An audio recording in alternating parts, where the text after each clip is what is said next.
Siap, sudah. Udah mulai? Iya, sudah bisa. Oke, selamat sore waktu Moskow, teman-teman, dan semuanya yang mungkin nggak masuk partisipasi aktif, dan selamat malam waktu Indonesia, bagian Barat. Jadi hari ini kita akan melaksanakan diskusi ilmiah Permira, bulan Permira ya, dengan tema psikologi, dan judulnya itu How to Manage Your Stress and Improve Your Personal Resilience, a Practical Approach. Jadi sebenarnya bahasanya terlalu psikologi ya, dan mungkin ada beberapa yang nonton dan berpartisipasi juga bukan berlatar belakang dari psikologi gitu. Jadi sebenarnya kalau disederhanain sih bahasanya kayak lebih ke gimana sih kita menangani stres kita, mengatur stres kita, dan how to cope with stress, dan juga tentang resilience. Jadi sebenarnya resiliensi ini bahasa Indonesianya lebih ke resiliensi. Gimana sih cara kita untuk memperbaharui, terus juga gimana cara kita untuk kembali beradaptasi dari suatu traumatic event atau the lowest condition in our life lah, kayak gitu, kembali ke normal lagi. Ya mungkin nanti akan diceritain sama narasumbernya. Dan juga, jadi sebenarnya diskusi ini merupakan pembuka dari program kerja Permira yang baru yang disebut dengan program layanan psikologi atau disingkat menjadi PLP. Jadi apa sih program layanan psikologi ini? Jadi program layanan psikologi ini adalah wadah untuk mahasiswa atau belajar di Rusia yang mau cerita tentang curhat, tentang apapun lah, cinta, akademik, dan lain sebagainya. Dan nanti akan ditangani oleh para psikolog Permira. Jadi tenang aja, sebenarnya ini tuh lebih ke sifatnya rahasia. Jadi kalau misalnya teman-teman ngerasa pengen cerita, tapi aduh nanti gimana ya, bingung, takutnya ada yang ember, cerita macam-macam, bisa daftar ke PLP ini. Dan gimana sih caranya? Gampang kok, itu bakal launching di website-nya Permira, di Instagram-nya Permira, sama di Facebook-nya Permira. Jadi tinggal di-follow aja. Jadi sekarang kita balik lagi ke narasumbernya. Nah, terima kasih kepada Bapak Aulia Iskandar, MC, PhD. Wah, panjang banget ya, Kang. Ya, terima kasih. Ya, terima kasih udah hadir di sini. Jadi beliau adalah dosen saya ketika saya masih S1 di Universitas Padjadjaran. Beliau ini merupakan seorang expert di bidang psychoeducation, cancer, clinical psychology, counseling, health related quality of life. Dan juga beliau itu merupakan seorang akademisi, pengajar, dan juga lecturer di Universitas Padjadjaran, Fakultas Psikologi.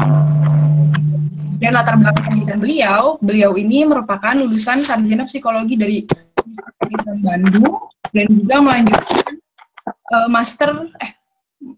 magister profesi di Universitas Padjadjaran dengan program klinis dewasa di Erasmus University Rotterdam, Belanda. Juga meraih gelar di Amsterdam, Belanda. Seperti itu. Dan juga beliau memiliki 10 jurnal ilmiah yang bisa diakses melalui researchgate.net dan Google Scholars. Jadi tinggal type namanya beliau, terus nanti tinggal muncul kan namanya beliau udah ada. Dan juga jadi di buku ini itu maksimal 1 jam. Yang ada sesi tanya jawab juga. Jadi kalau misalnya teman-teman atau siapapun yang nggak berpartisipasi aktif di diskusi online ini, bisa WhatsApp ke nomor moderatornya. Jadi nanti akan saya bacain pertanyaan-pertanyaan kayak radio gitu. Terus mungkin bisa kita mulai dari sekarang. Oh iya, untuk teman-teman yang partisipasi aktif di sini mungkin kita bisa fokus. Tapi kalau misalnya nanti ada pertanyaan bisa langsung diajuin juga nggak apa-apa ya, Kang ya? Ya, boleh. Lebih santai itu. Silakan kepada Kang Aul untuk memulai diskusinya. Oke, baik. Selamat sore ya, waktu Rusia ya. Selamat sore waktu Rusia. Kemudian kalau di Indonesia udah malam nih. Saya udah jam 9:07 di sini. Good. Ini senang diundang untuk diskusi virtual ya.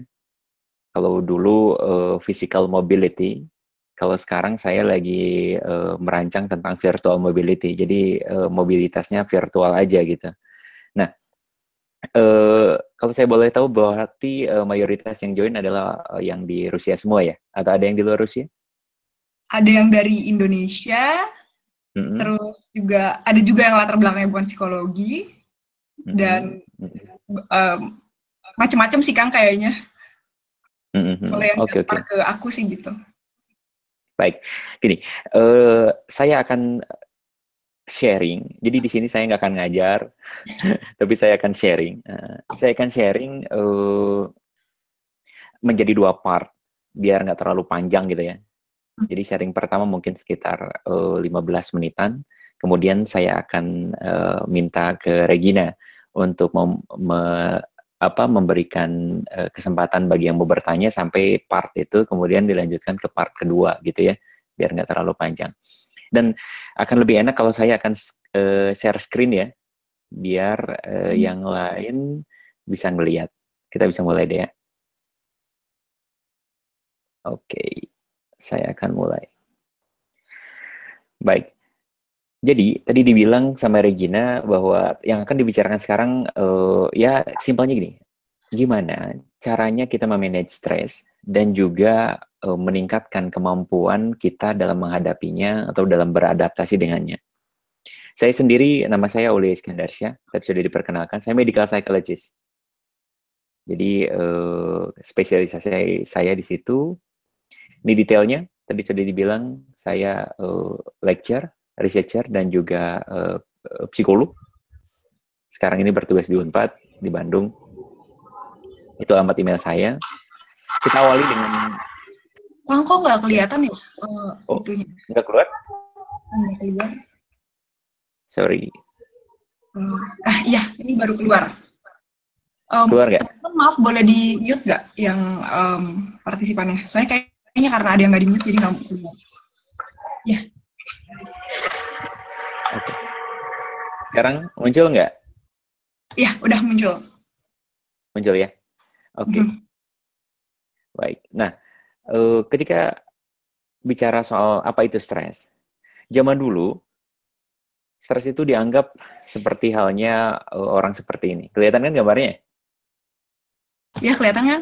Nah, yang lain gimana kelihatan? Orang itu kan bicara soal stres ketika orang sudah kayak gini. Orang udah nggak bisa self-help, orang udah nggak bisa self-care, orang udah nggak pakai baju, makan di tempat sampah, dan segala rupa. Nah, itu memang kalau gejala atau gangguannya disebut gangguan psikologis yang berat. Tapi untuk sekarang ini, ternyata gangguan psikologis itu muncul dalam format yang lebih mild lah kalau bisa dibilang ya. Nah, misalkan ini. Ya. Ini salah satu indikasi kira-kira ada yang berubah atau tidak ya. Zaman dulu orang kalau curhat gitu ya. Orang kalau curhat itu kan sangat private ya. Sangat private.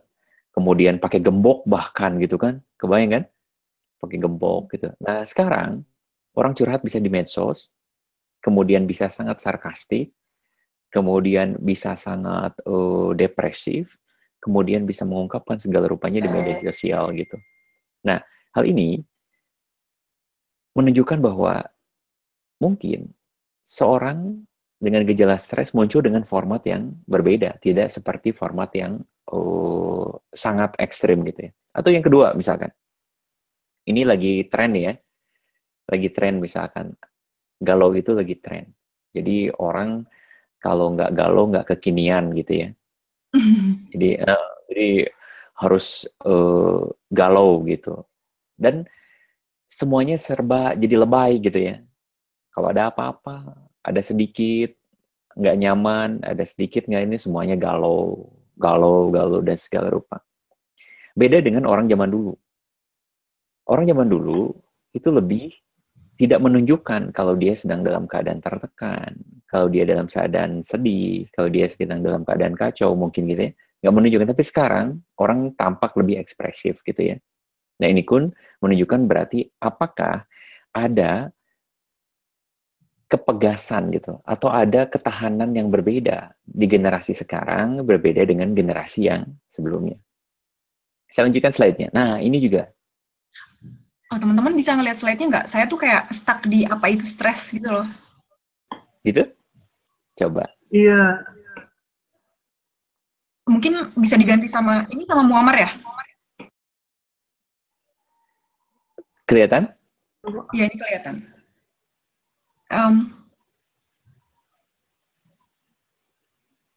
Muammar coba di mute. Oke. Nah, ini Sekarang kelihatan. gimana? Ini udah Kelihatan? bagian realita dan fantasi. Sebentar. Nah, ini kan udah bagian realita dan fantasi kan? Nah, kalau misalkan kita melihat ini pun, kita lihat, sekarang banyak orang yang justru antara diri yang nyata dengan diri yang idealnya beda gitu ya. Sehingga dia mencoba berbagai hal, kemudian menampilkan profil picture atau apapun yang berbeda atau yang hasil editan gitu ya. Padahal pada realitasnya tidak gitu ya. Nah, ini pun fenomena yang menarik untuk didiskusikan ya. Ada apa ya sekarang ini kok seperti ini gitu ya. Nah, atau yang seperti ini. Kelihatan juga ini? Enggak, itu tetap di realita dan fantasi gitu. Oke. Oke, ini. How can I know? Nah, oke deh. Kalau gitu saya ini aja. Nah, kalau kayak gini, ternyata sekarang banyak orang fenomena gagal move on ya. Iya. Gitu. Fenomena gagal move on gitu ya. Nah, jadi kalau orang zaman dulu dia bisa, kemudian dia juga bisa nyampein bahwa oke, saya mau lepas dari apa yang ada sekarang gitu ya, atau yang dialami sekarang. Nah, sekarang ternyata banyak orang, aduh aku nggak bisa move on, aku nggak bisa ngapa-ngapain nih, aku stuck di dia dan segala rupa gitu ya. Ini pun menunjukkan adanya perbedaan. Apakah ada generasi yang berbeda? Apakah ada kemampuan beradaptasi yang berbeda? Atau ada kepegasan atau ketahanan yang berbeda dari orang-orang sebelumnya? Gitu ya. Nah, berikutnya. Jadi, kalau stres itu apa sih sebetulnya? Sebetulnya, stres sendiri adalah respon adaptif. Jadi, stres itu normal atau tidak? Normal. Sangat normal. Karena orang itu ketika dihadapkan dengan sesuatu hal, maka dia akan pertama, dia akan melihat apakah situasi ini membuat saya stres atau tidak. Itu yang pertama masuk ke dalam pikiran kita. Yang kedua, setelah itu orang akan namanya secondary appraisal, apakah saya bisa menghadapi situasi ini atau tidak. Jadi yang pertama misalkan, kalau contohnya Regina, ujian, di sana ada statistik? Ada. Oke. Taruhlah stresornya statistik. Yang pertama muncul di permukaan, apakah ujian statistik itu jadi stresor atau tidak? Oke. Nah, setelah ada, baru yang kedua, Regina akan berpikir, apakah saya bisa menyelesaikan atau menghadapi ujian statistik ini atau tidak? Karena ada orang melihat bahwa statistik adalah sangat stresor. Saya sangat stres dengan ujian statistik. Tapi ketika di langkah yang kedua, apakah saya bisa menghadapi ujian statistik ini? Dia sangat bisa. Gitu ya. Jadi, ada yang dia merasa stres, tapi juga dia punya kemampuan untuk menanggulanginya. Tapi ada juga yang dia ngerasa stres, tapi tidak punya kemampuan untuk menanggulanginya. Gitu. Nah, oke. Kemudian, yang berikutnya, ketika bicara soal stres, nah, saya tunjukin gambar ini. Kelihatan ya? Kelihatan. Oke. Ambigus figur ya? Menurut yang hadir di sini, ini gambar apa ya? Boleh Ayo, ya? coba. Yang lain kalau mau ngomong. Yang lain coba. Ayo, ini gambar apa? Apa yang pertama dilihat di gambar ini? Orang. Orang mana? Itu kayak ada hidungnya gitu. Itu gambar Hidungnya orang agak siapa ke spesifiknya? bawah. Kayak Yang pertama kali lihat itu apa? itu kayak orang lagi nunduk kayak pakai, kok gambarnya hilang, Ini nggak kelihatan. nggak Oh kelihatan. iya, Coba. Ini ada lagi? pertama lihat sih kayak gambar orang laki-laki, terus itu kayak ada rambutnya, di atasnya poni, Mm-mm. terus di atasnya kayak gambar daun. Oh, yang Oke. warna hijaunya itu kayak gambar daun. Oke. Kalau aku Jadi sih yang lihatnya kayak pertama, gitu. oke. Yang lain ada yang lihat? Apa yang dilihat oleh yang lain?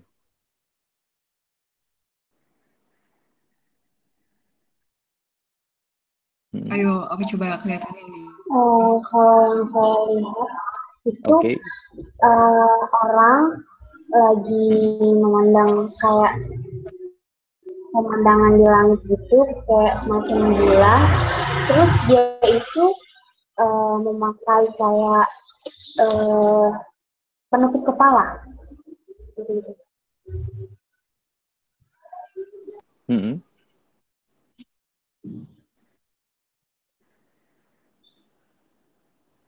Halo? Halo? Hilang. Maaf. Itu tadi menurut saya bukan bulan sih, lebih kayak iya daun. Maaf salah. Daun, oke. Oke. Yang lain? Coba yang laki-laki lihat. Mana yang laki-laki? Itu nenek-nenek dan wanita muda lagi ngadap ke belakang. Yang pertama dilihat apa? Cewek Martin ya? muda. Iya. Cewek muda, oke. Laki-laki satunya lagi siapa? Kalau di namanya ada Mas Bejo. Mas, apa yang dilihat Mas?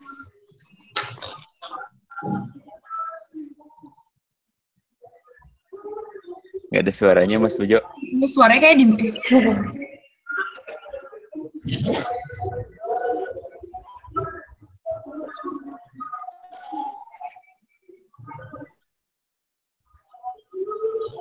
Nggak ada ya? Oke, baik. Saya lanjutkan ya. Sekarang sih gambar Saya lanjut. Masih ada yang mau ngomong?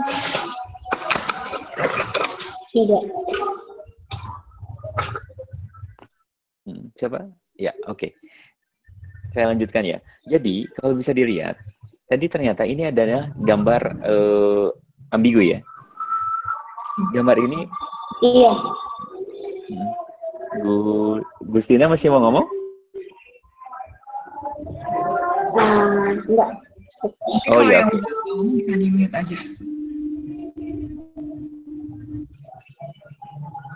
Ada noise. Oke. Oke. Kalau bisa kita lihat, yang namanya stres itu adalah persepsi. Sehingga setiap orang itu mempersepsi berbeda-beda. Tadi dibilang ini ada gambar nenek-nenek, atau ada yang melihat ini sebagai gambar perempuan muda, ya kan? Tadi Martin melihat bahwa ini nenek-nenek atau perempuan muda. Ya ini bisa selera juga ya. Selera nenek-nenek atau bisa selera anak muda ya, atau wanita cantik ya. Nah, tapi inilah stres. Di dalam konsep psikologi, stres itu adalah persepsi. Persepsi itu adalah berarti pemaknaan seseorang terhadap suatu peristiwa atau situasi atau kejadian tertentu. Gitu kan? Jadi, sangat individual. Nah, sehingga secara konseptual, stres itu terbagi menjadi dua. Ada yang namanya eustress, ada yang namanya distress. Eustress, jika stres itu justru membuat kita berpikir lebih positif, konstruktif, berupaya lebih besar, dan itu sifatnya sehat. Tapi kalau distress, itu sifatnya menjadi tidak sehat, akan menjadi negatif, dan sifatnya destruktif. Misal, saya akan tanya, Regina, kalau ujian, apa ujian yang akan dihadapi dalam waktu dekat? Defense thesis kan. Defense thesis menurut Regina akan membuat Regina belajar lebih banyak atau membuat Regina depresi dan mengurung diri? belajar lebih banyak. Karena sekarang lagi nggak ada apa-apa, jadi lebih fokus ke sana dan lebih banyak belajar. Oke. Nah berarti Regina mempersepsi itu sebagai eustress. Stres, karena mau nggak mau, stres itu adalah energi, betul nggak? Iya, stres itu Adanya energi. betul, adanya ketegangan, adanya. Sekarang gini deh, kalau Regina atau yang lain nih mau kopi darat lah istilahnya. Mau kopi darat itu mau kencan pertama, stres nggak? Iya sih ya, pasti. Ada stres kan? Iya. Tapi stres Nervous kali itu ya. ada ketegangan, ada aduh takut dinilai jelek, ada takut gimana ya kan? Iya. Nah, tapi justru stres itu membuat kita tampil lebih bagus, membuat kita dandan lebih baik, atau justru membuat kita udahlah malas saya mah.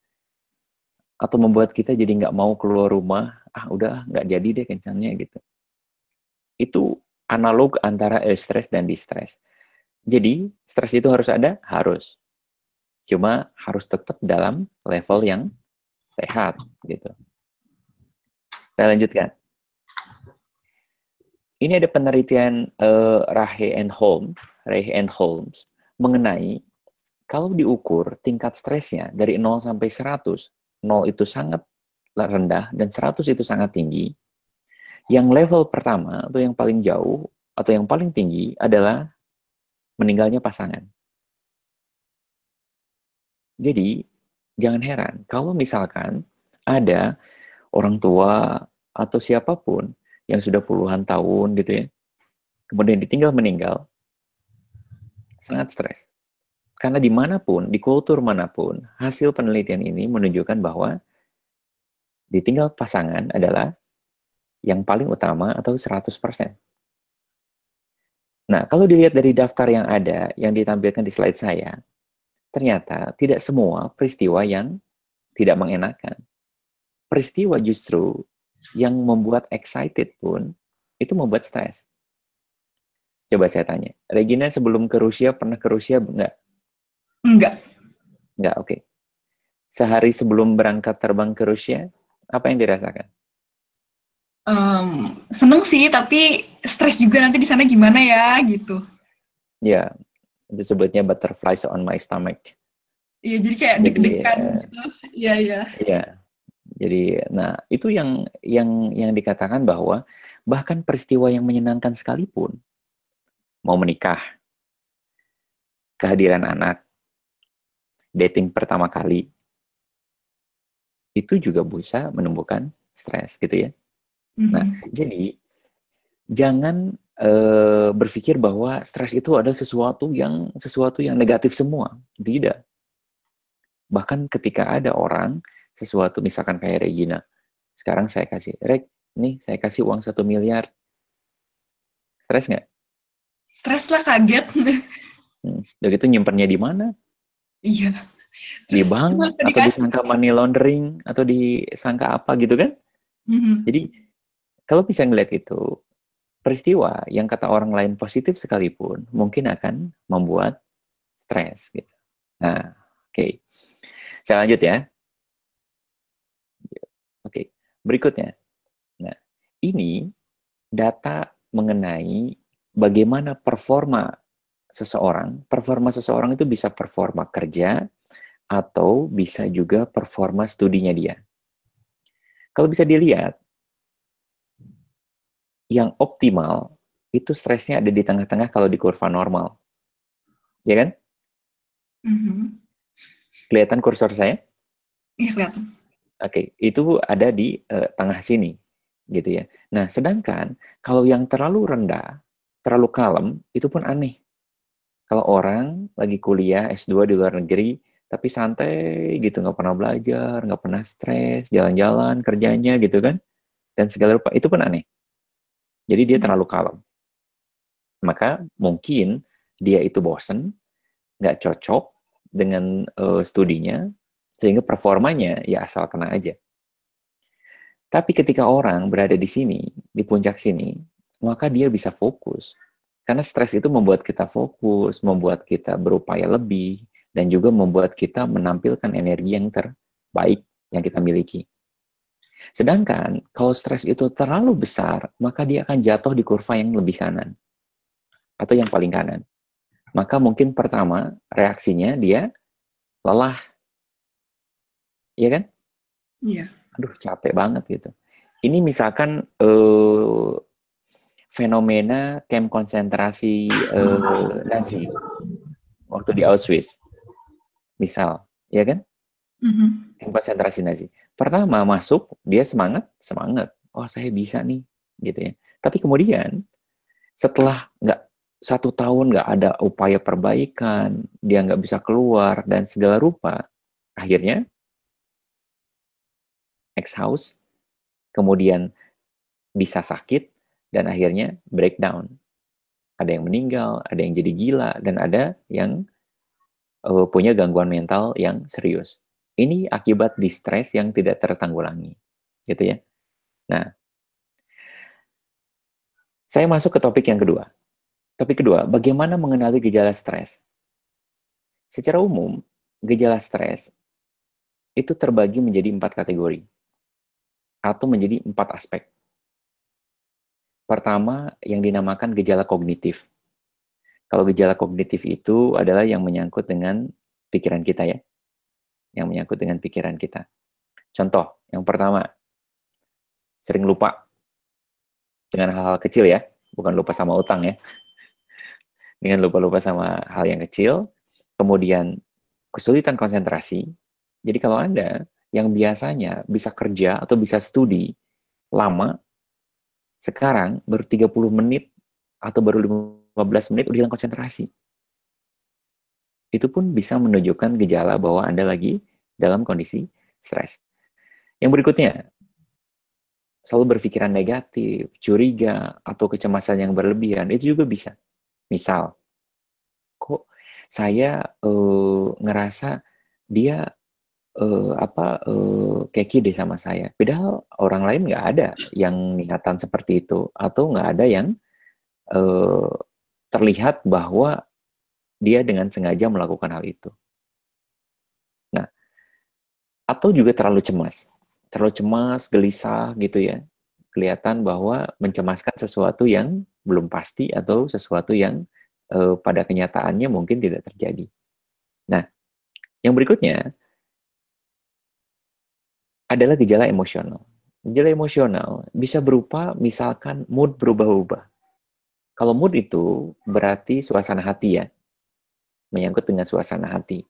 Jadi pertama, apakah suasana hatinya di atas atau di bawah? Kalau di bawah berarti lebih ke depres, kemudian sedih, murung. Sedangkan kalau ada di atas berarti excited atau mania, atau lagi berenergi misalkan gitu ya. Kemudian cepat marah dengan hal yang kecil. Coba Anda introspeksi atau coba Anda lihat apakah sekarang saya jadi mudah marah nggak dengan sesuatu yang kecil, gitu ya. Nah, berikutnya,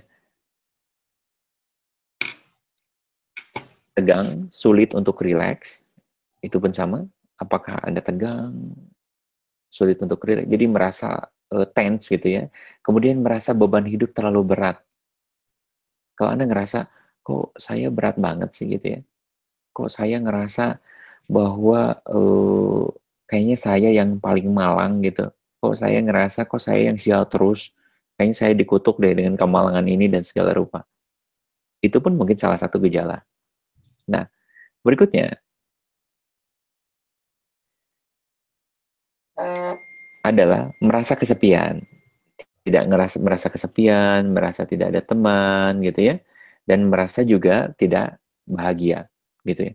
Misalkan kalau Anda merasa kok saya nge-happy banget ya dengan apa yang ada saya miliki sekarang gitu, dan lain sebagainya. Itu mungkin juga gejala stres.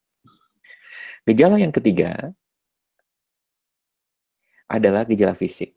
Kalau Anda merasakan adanya ketegangan di leher dan pundak terasa tegang, tapi bukan karena kolesterol, atau bukan karena salah tidur, atau bukan karena habis ngangkut yang berat-berat ya, tapi tanpa alasan apapun, ada ketegangan di leher dan di pundak, misalkan. Nah, berikutnya adalah diare atau konstipasi. Jadi kalau Anda misalkan mau ujian, terus jadi sering ke belakang. Aduh, saya harus ke belakang nih. Aduh, harus ke belakang. Atau bahkan sembelit misalkan gitu. Itu pun salah satu gejala fisik bahwa Anda mengalami stres. Kemudian, yang berikutnya, pusing dan mual. Jadi kalau Anda migrain gitu ya. Ada yang suka migrain?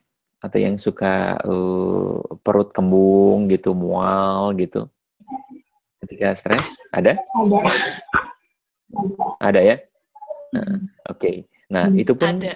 salah satu gejala fisik kalau Anda stres. Kemudian detak jantung meningkat, kehilangan nafsu seksual, sering merasa flu.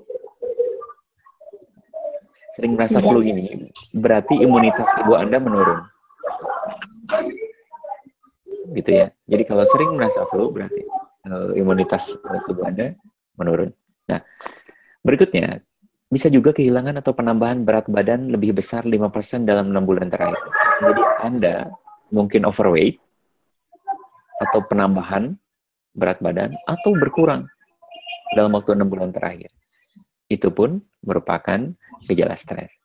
Nah, sekarang gejala perilaku. Untuk gejala perilaku, Anda bisa lihat bahwa mungkin dalam waktu terakhir, Anda makan lebih banyak atau lebih sedikit. Itu pun gejala stres. Atau tidur terlalu banyak dan bisa juga kurang tidur. Bisa tidur terus, susah bangun, atau bisa menjadi kurang tidur. Malam kebangun, gelisah. Ya? Ya, tapi ini masih di gejala-gejala stres gitu. Ya, memang betul-betul. Masih di gejala. Masih di gejala. Oh, iya. Nah, jadi makan lebih banyak atau lebih sedikit, terlalu banyak tidur atau kurang tidur gitu kan. Kemudian menarik diri dari pergaulan. Yang tadinya kumpul sama anak-anak PPI, sekarang jadi nggak mau gitu. Yang tadinya kumpul sama teman-teman jadi nggak mau gitu. Ini saya rasakan sendiri di teman-teman waktu saya kuliah dulu di Belanda ya. Sama tuh. Jadi anak-anak yang lagi tesis, yang biasanya hangout, winter sekalipun hangout gitu, ngopi, jalan-jalan, udah gitu ngilang 2 minggu. Gitu ya. Udah ngilang 2 minggu. Loh, ini orang kemana gitu. Sampai akhirnya saya cariin. Ternyata ada di apartemennya.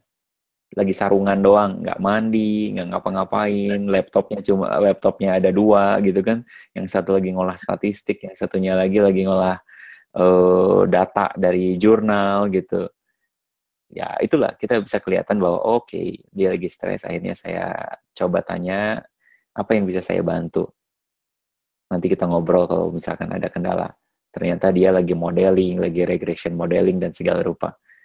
Tapi akhirnya oke lah ya. Cuma ya itu kerasa menarik dari pergaulan itu ngilang, yang biasanya gaul banget gitu ya. Tiba-tiba ngilang gitu 2 minggu misalkan gitu.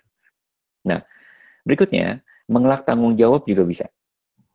Yang tadinya oke deh aku aja jadi ketua, oke deh aku aja jadi koordinator. Sekarang jadi janganlah, udah orang lain aja, jangan segala rupa gitu. Nah, itu pun kelihatan bahwa mungkin ada gejala tertentu. Nah, kalau Anda yang merokok, mungkin merokok menjadi sangat banyak, minum alkohol menjadi sangat banyak, ngopi gitu ya. Atau misalkan menunjukkan reaksi-reaksi gugup, sering gigit-gigit kuku, gelisah, tangan kaki berkeringat gitu, kemudian bergetar gitu, atau trembling ya, atau tremor ya, tangan gitu ya, tangannya tremor gitu. Nah, itu keempat aspek atau keempat gejala-gejala. Jadi pertama bisa gejala kognitif, bisa gejala emosional, bisa gejala fisik, bisa gejala perilaku. Tapi tidak selalu semuanya harus muncul. Pada setiap orang itu akan muncul yang mana yang dominan. Ada yang dominan gejala fisiknya, ada. Tapi kalau ditanya kamu stres, enggak. Tapi yang muncul gejala fisik. Misalkan sariawan nggak sembuh-sembuh, itu bisa bentuk dari stres ya. Kalau misalkan ada sariawan, nggak sembuh-sembuh, terus gitu. Itu juga salah satu bentuk dari stres misal. Atau untuk sebagian orang, justru yang dominan adalah di simptom emosionalnya. kelihatan jadi cranky, cepat marah dengan hal-hal yang kecil gitu. Itu pun menunjukkan bahwa oh ternyata mungkin dia lagi stres gitu. Oke, sampai sini dulu. Sampai pertama, apa itu stres, bentuk stres dan gejala stres. Ada yang mau bertanya? Ya mungkin teman-teman ada yang mau bertanya, dipersilakan. Saya sebetulnya ada pertanyaan, tapi saya karena moderator jadi mempersilahkan kepada partisipan dulu. Yang aktif. Saya mau bertanya. Ya ini siapa ya? Ya. Kak, saya mau bertanya, gimana sih cara kita menanggulangi gejala-gejala stres yang udah kita alami? Karena dari gejala-gejala stres yang ada, yang dari kakak jelasin tadi, cukup lumayan banyak gejala yang diri saya. Nah, cara saya itu bisa menangani itu.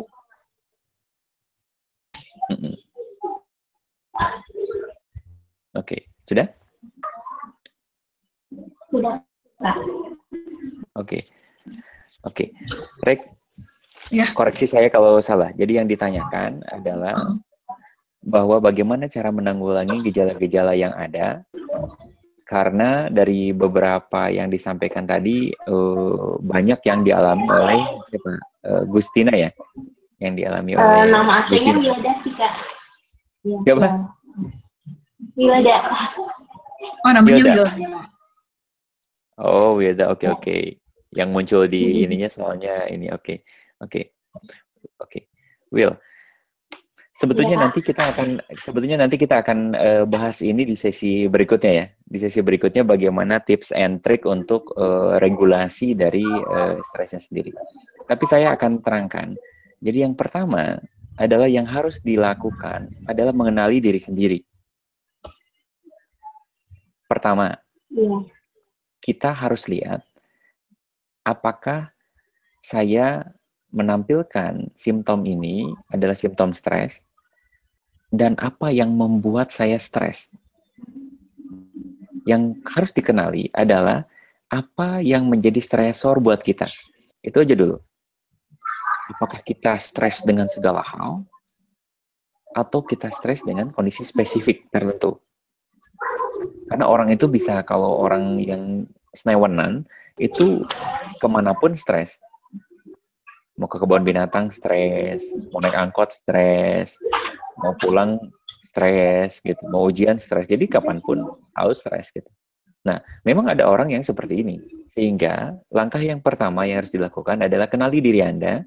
Yang kedua, kenali diri Anda ya. Apakah ini benar simptom stres atau bukan? Yang kedua, kenali sumbernya. Ini saya lagi menghadapi apa ya? Sehingga ketika kita sudah tahu gejala yang kita alami, kemudian sumbernya apa yang kita alami, maka kita bisa lakukan langkah berikutnya yang akan dibahas di sesi kedua. Ya, nanti akan saya terangkan di sesi kedua.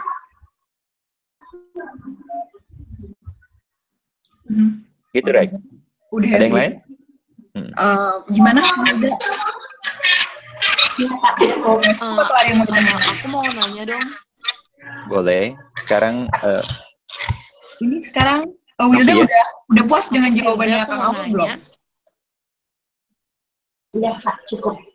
Oke. Berarti nanti kalau ada pertanyaan lagi di sesi selanjutnya ya. Ya.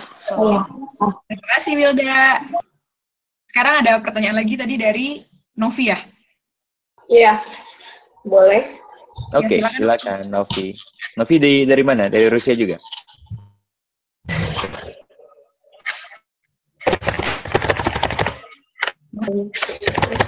Halo? Ya, halo. kamu dari... Oke. Jadi pengalaman pribadi ya, sempat dapat praktek. Jadi di sekolah, saya menghadapi masalah ini. Jadi gini, sebelumnya resiliensi itu kan pada dasarnya kemampuan manusia untuk menghadapi masalahnya.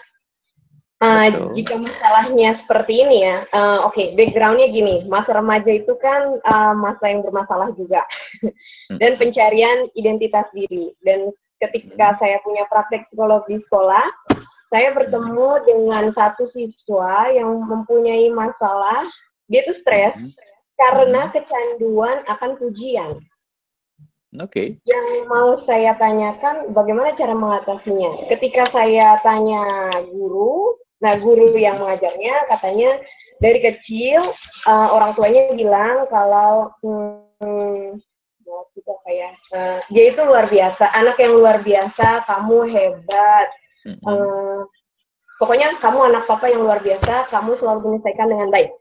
Tapi kan di sekolah, pujian itu kan tidak selalu dia terima. Jadi setiap dia dapat tugas, dia selalu mengharapkan teman-temannya atau gurunya itu selalu memuji dia yang terbaik.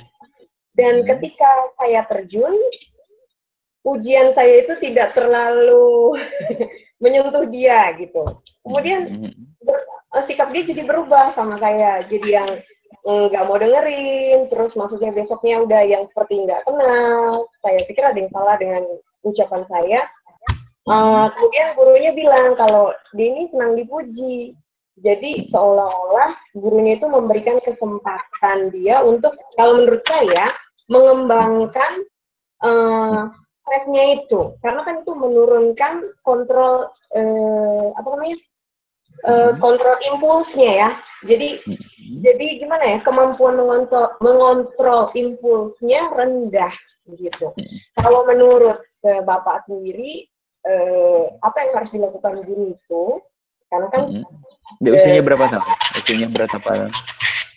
Sebentar, itu sekitar 15 tahun. Berarti SMP? Remaja ya? Iya, di sini udah SMA. Oh, di sini udah SMA? Iya. Tapi kan maksudnya remaja ya, maksudnya. Nah, iya, jadi gurunya juga maksudnya? Di Rusia juga? Iya, jadi gurunya itu beralasan bahwa kamu di kota apa? Pak, ini kan pencarian identitas diri gitu. Jadi dia memang sedang mencari jati dirinya. Tapi kalau menurut saya ya nggak bisa dipertahankan gitu aja. Maksudnya itu akan menjadi masalah yang berkepanjangan bagi dianya. Kalau menurut Bapak sendiri bagaimana mengatasi masalah yang saya hadapi itu jika saya menjadi seorang psikolognya dia gitu? Oke. Baik, terima kasih ya Novi. Menarik ya, ini berasal dari kasus nyata ya. Nah, iya. Gini, yang harus kita identifikasi pertama kali, memang tadi sudah betul ya, mengidentifikasi latar belakangnya. Dia datang dari keluarga yang seperti apa. Kalau bisa dibilang bahwa seseorang yang diistimewakan di keluarganya, maka akan muncul self-concept yang positif, yang mungkin melebihi realitasnya. Gitu. Nah, hal ini justru akan terbentur pada saat dia terpapar dengan kehidupan sosial yang aktual. Contoh, ini kejadiannya, ini kejadian di universitas saya ngajar. Jadi, ketika di daerah, dia itu bintangnya. Dia selalu juara di kota kabupatennya, tapi begitu datang ke universitas, dia ngerasa saya bukan siapa-siapa. Frustrasi dia. Kenapa? Karena saya ketemu sama orang-orang pintar semua. Yang ngumpul di universitas, di fakultas ini orang-orang pintar gitu kan. Terus dia ngerasa, kok kayaknya saya yang dulu pintar kemana ya gitu ya. Sehingga dia frustrasi. Di 6 bulan pertama atau di setahun pertama dia frustrasi. Kok saya nggak? Udah gitu yang biasa dia idenya yang selalu diterima, ternyata pada saat sekarang, kok ada orang-orang yang punya ide bagus-bagus, sangat responsif dan segala rupa. Nah, kalau bisa dilihat, kita bisa melakukan penelusuran atau analisis bagaimana dia diperlakukan oleh orang tuanya. Karena personality trait itu terbentuk dikarenakan faktor pengalaman dan pola asuh. Jadi kita harus amati dulu pola asuhnya. Yang kedua, ketika kita sudah menemukan, maka baiknya apa yang ideal dalam diri dia harus disamakan dengan realitas yang dihadapin. Benar nggak? Iya benar. Orang harus selalu dipuji nggak? Orang harus selalu Orang harus gagal nggak? Harus. Orang harus gagal karena dia belajar dari kegagalannya, bikin dia jadi lebih mature. Iya, kata Socrates, if it doesn't kill you, it will make you stronger. Jadi pengalaman pahit itu, kalau nggak bunuh kamu, itu akan membuat kamu jadi individu yang lebih baik, lebih kuat, dan menjadi lebih besar. Sehingga sebetulnya dia harus diedukasi.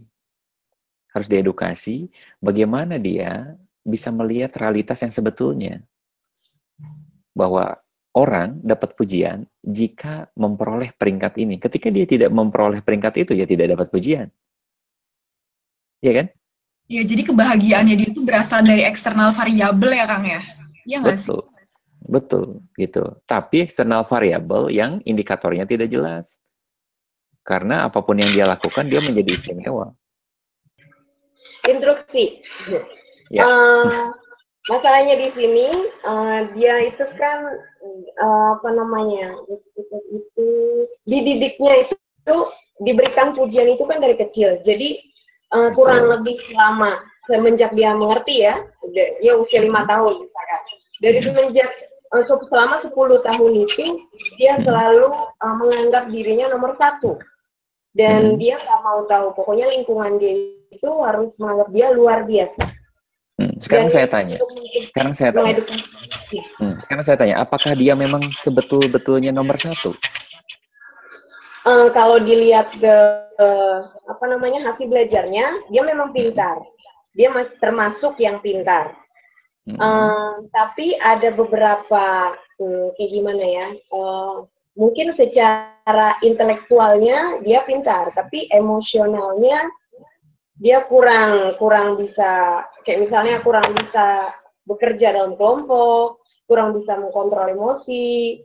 Terus terkadang kejadian-kejadian seperti itu yang sebenarnya bisa membuat dia gagal di kemudian hari. Dan pada saat ada discussion kelompok itu, dia tidak bisa mengutarakan pendapatnya karena dia tidak bisa bergaul dengan teman sekelompoknya. Makanya saya tidak memberikan pujian. Maksudnya pujian yang benar-benar nomor 1 gitu. Dan dia tidak terima. Dan dengan usia dia yang remaja yang kalau menurut saya ya mungkin Bapak tahu ya, tipe orang usia itu kan keras ya. Jadi kalau menurut saya brutal dan tidak sopan menurut saya untuk ukuran orang timur menghadapi orang seperti ini. Tapi dulunya membela ya. Laki-laki perempuan? Dari dia laki-laki perempuan? Laki-laki. Oke.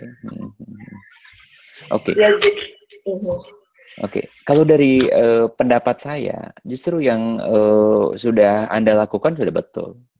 Artinya Anda mereward secara proporsional. Gitu ya. Dan kalau misalkan dia tidak punya keterampilan emosional, sudah bisa diprediksi.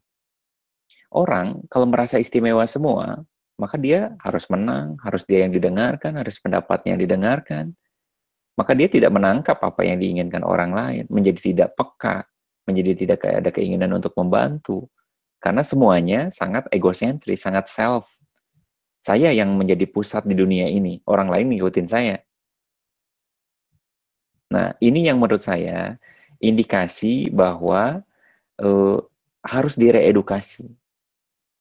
Artinya, harus gabung sama keluarga. Itu harus dikomunikasikan juga sama orang tuanya. Jadi jangan sampai di sekolah kita mengedukasi, tapi di rumah dia diperlakukan sama. Tetap aja. Karena pola asuhnya tidak diubah. Gitu. Nah, jadi menurut saya, yang dilakukan adalah betul. Yaitu dengan cara mendidik dia, mengedukasi dia, bahwa dia hanya dapat pujian kalau itu proper. Atau kalau dia mencapai prestasi tertentu. Sehingga dia menjadi ngeh bahwa realitanya untuk mencapai satu prestasi, saya harus berjuang. Tidak gampang. Dan dengan seperti itu, dia akan menjadi individu yang lebih fleksibel, jadi lebih baik gitu. Karena kalau kita ikut-ikutan, ya udahlah kita puji aja lah, biar nggak bermasalah sama orang ini. Justru kita tidak mengedukasi. Gitu. Kalau saya jadi Anda, maka pertama saya akan pertahankan prinsip saya, ya memang orang keluar dari zona nyaman nggak senang ya. Orang yang biasa dipuji kemudian nggak dipuji pasti nggak senang gitu. Tapi biarin aja, karena memang itu perubahan. Yang kedua, kalau ternyata perubahan ini tidak berubah, tidak banyak, maka bisa dikomunikasikan dengan orang tuanya.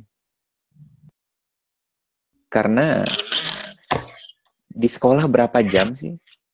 Kebanyakan kan di rumah. Gitu. Jadi kalau kita membuat intervensi di sekolah, tapi di rumah tidak ada intervensi, ya tidak akan ada banyak perubahan. Gitu. Ya, jadi memang kalau saya tambahkan, karakter anak emang terbentuk dari rumah ya Kang ya, maksudnya memang disitulah ditumbuhkan karakternya dia gitu. Yang lain tuh kayak komplement nggak sih? Membantu aja mengembangkan gitu. 5 tahun pertama kan terbentuk di rumah, dan itu terpatri dalam. Jadi pola asuh itu mempengaruhi mempengaruhi resiliensi anak juga ya? Iya betul. Seorang betul. juga. Betul. Resiliensi itu kan kepegasan. Orang itu pegas atau tidak. Sehingga kalau orang yang tidak terbiasa, misal orang yang tidak terbiasa gagal, orang yang selalu mudah, maka tingkat resiliensinya menjadi rendah. Gitu. Nah, kita harus melatih karena dia akan hidup nantinya mandiri. Iya betul sih. Ya, jelas. Terima kasih, Pak dosen. Ya, sama-sama Pak dosen. Ya, ada pertanyaan lain? Dari pertama tadi Wilda. Siapa? Firda ya? Firda. Ya, oke. Mau bertanya apa? Ya, maaf ini sinyalnya di sini agak-agak jelek. Dari mana, Firda? Ya, aku mau nanya. Ya, halo. Di Rusia juga? Halo, di Rusia juga? Enggak, aku di Indonesia. Oh, oke.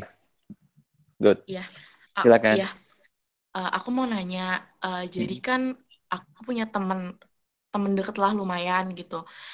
Dia tuh mungkin didikan orang tuanya, aku nggak tahu sebenarnya didikan orang tuanya itu kayak gimana. Cuman kalau dia sering cerita, dia tuh agak sedikit nggak akur sama ayahnya.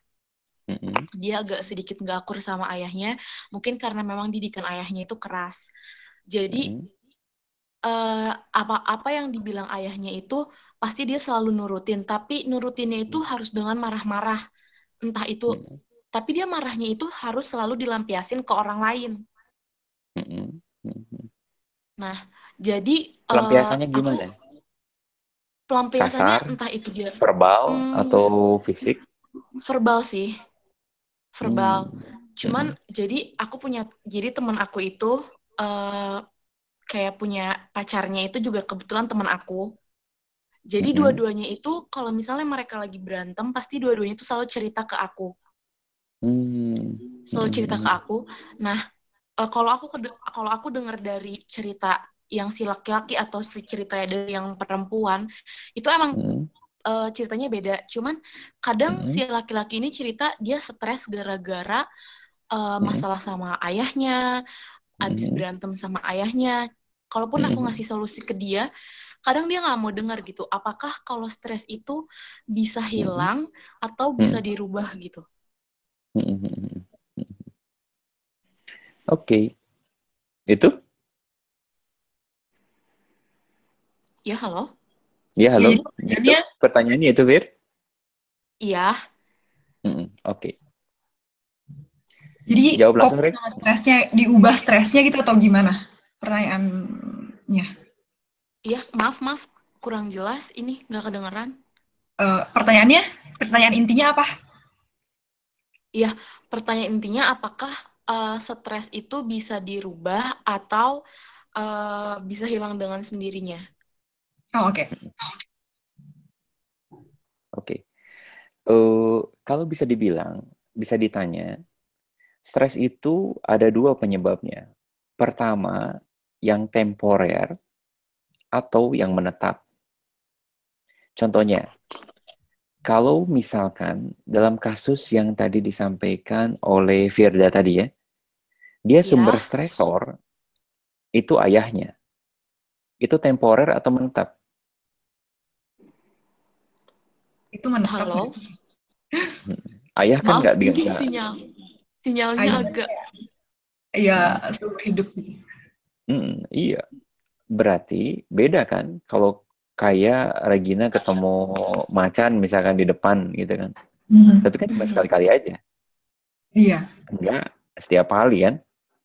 Atau enggak terus-terusan ketemu macan kan. Enggak. Nah, berarti ada stresor yang sifatnya temporer, ada yang sifatnya menetap. Nah, kalau saya lihat, memang dia harus bisa menyelesaikan dulu bagaimana komunikasi atau menjalin interaksi yang tepat dengan ayahnya. Jadi jangan sampai justru di depan dia iya, tapi di belakang dia marah.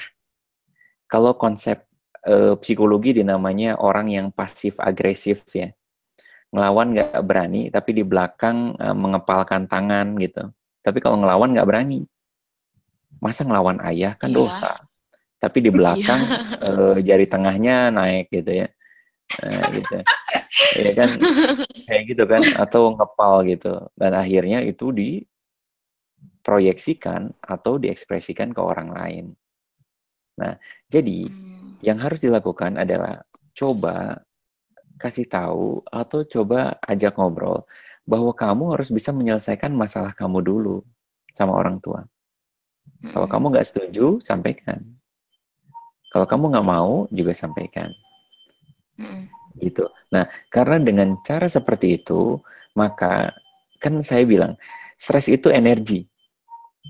Jadi ketika dia marah, dia akan bawa energi negatifnya kan.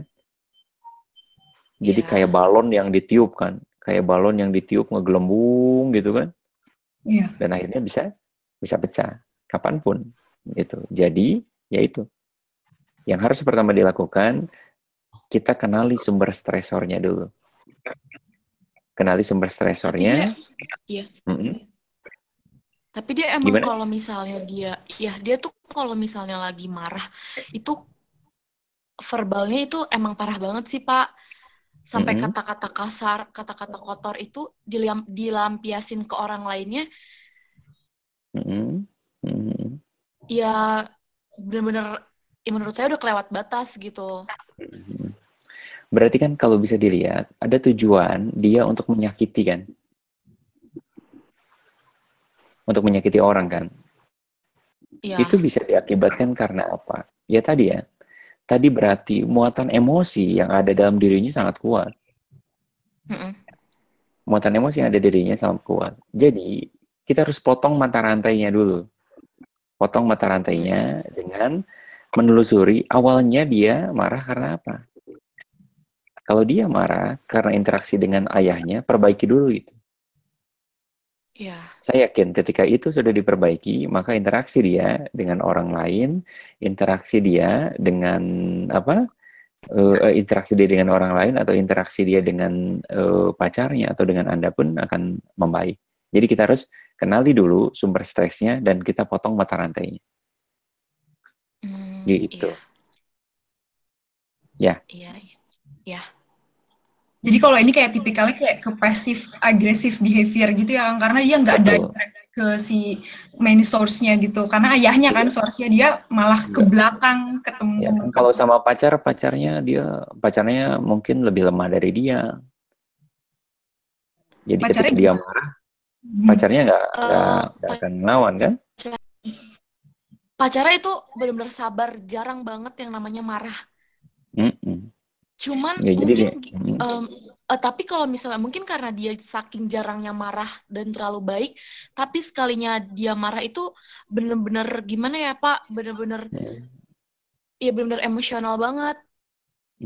Jadi kalau lagi berantem kayak ini UFC ya, berantem pukul-pukulan. Lebih ke verbal sih. Lebih ke verbal ya. Iya. Ya. Tadi sebetulnya aksi reaksi ya. Kalau saya lihat pacarnya itu sebetulnya adalah reaksi aja. Karena ada tekanan terus lama-kelamaan ketika tersudutkan maka muncullah reaksi agresif juga dari pacarnya. Tapi yang harus ditangani pertama kali adalah si X-nya ini, orangnya ini. Kalau ngelihat sumber stresornya adalah interaksi dengan ayah, maka perbaiki dulu interaksi dengan ayahnya. Baru yang lainnya akan mengikuti. Iya. Gitu. Ya. Oke. Ya. Dikasih advice ke temennya, fix hubungan sama ayahnya dulu gitu ya. Biar nggak terlalu impulsif. Ya, Firda ada pertanyaan lagi? Enggak sih, sejauh ini belum ada. Oh ya udah. Berarti puas ya? Regina, saya teruskan sedikit ya. Nanti Iya. biar tanya jawabnya ini dengan presentasi saya, ya? Boleh? Oke. Baik. Jadi, setelah tadi disebutkan apa saja sih penyebab stres gitu kan. Nah, kalau misalkan Regina bisa lihat PowerPoint saya? Nggak bisa, Kang. Oh, nggak, sebentar. Saya harus maaf. Saya share screen dulu ya. Share screen. Sebentar.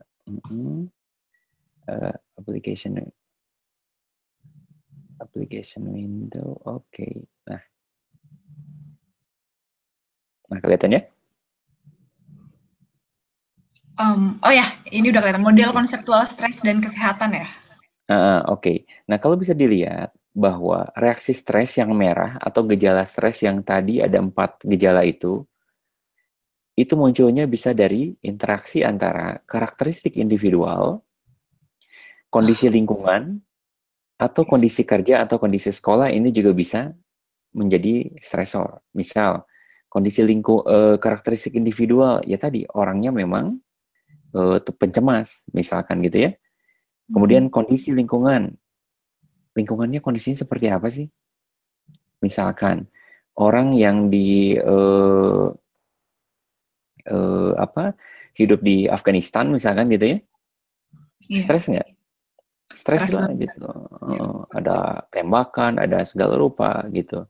Nah, ini kondisi kerja atau kondisi sekolah itu tergantung konteksnya di mana, gitu ya. Nah, ini nanti jika jangka panjang akan berdampak dengan kesehatan fisik, psikologis, dan sosial. Kemudian, apa sih penyebab stres? Sebetulnya penyebab stres itu kan banyak. Apapun, bisa fisik atau bisa emosional. Nah, ini saya bikin beberapa hasil atau data mengenai stresor yang paling umum bagi mahasiswa. Pertama, ya faktor kepribadian tadi. Kemudian academic pressure. Academic pressure itu kalau misalkan ada tuntutan untuk punya nilai tertentu atau lulus dalam waktu tertentu. Social pressure juga bisa. Tekanan dari lingkungan sosial. Kemudian relationship. Bisa relationship dengan teman, dengan pacar, dengan komunitas, dengan lingkungan lain yang lebih besar. Itu juga bisa. Kemudian, bisa juga adanya konflik. Konflik yang berkepanjangan, konflik yang tidak selesai, itu pun bisa menyebabkan stres. Dan terakhir ada lingkungan, sama environment. Nah, tadi dibilang, adanya perbedaan reaksi individu terhadap stres, itu karena memang setiap orang punya ambang batas yang berbeda. Jadi kalau tadi disebut resilience atau kepegasan orang itu beda-beda. Ada yang orang bisa di-stretch atau bisa ditarik gitu ya, 1 meter, ada yang cuma 50 cm. Jadi itu sangat tergantung. Gitu. Sangat tergantung, sangat individual. Beda mekanisme coping, beda daya tahan juga. Kemudian adanya daya tahan dan kepegasan pribadi yang berbeda. Nah, kemudian berikutnya, lalu stres tersebut harus dikelola dong. Nah, ini namanya adalah manajemen stres. Jadi, manajemen stres sendiri adalah upaya kita atau teknik yang digunakan untuk mengendalikan tingkat stres seseorang. Terutama jika stresnya kronis, yang bisa meningkatkan fungsinya dalam menurunkan fungsinya dalam kehidupan sehari-hari. Nah, gimana cara manajemen stres? Manajemen stres sendiri, ini adalah tips ya. Tips. Jadi, sangat tergantung dari jenis stresornya. Misal, yang pertama, cara manajemen stres adalah menghilangkan sumber stres. Misal, kalau kita stres dengan target kerja, maka cara menghilangkan stresnya adalah apa? Kira-kira? Berlibur. Belum sampai berlibur. Ya nggak usah sekolah lah, Iya. ya kan? Berarti Iya, kan? kita avoid dong, Kang, kalau kayak gitu jatuhnya. Iya nggak Iya sih? berarti kan menghilangkan kan? Iya, Nah, menghilangkan. kalau dalam konteks itu masih bisa. Tapi kalau kayak tadi, sumber stresornya adalah ayah, apakah berhentiin aja ayahnya? Kalau Enggak kan? kayak enggak, iya. Iya kan? Kalau sumber stresornya adalah bapaknya, apakah bapaknya dipecat nggak? Enggak dong, nggak bisa dihilangkan ya. Tapi Nah, dikurangi.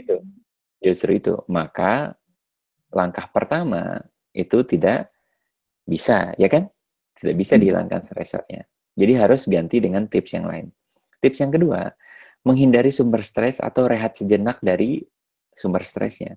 Misalkan kalau kita sudah rutin dengan segala rupa, maka cari waktu untuk libur, untuk istirahat, dan juga kita harus unplug ya.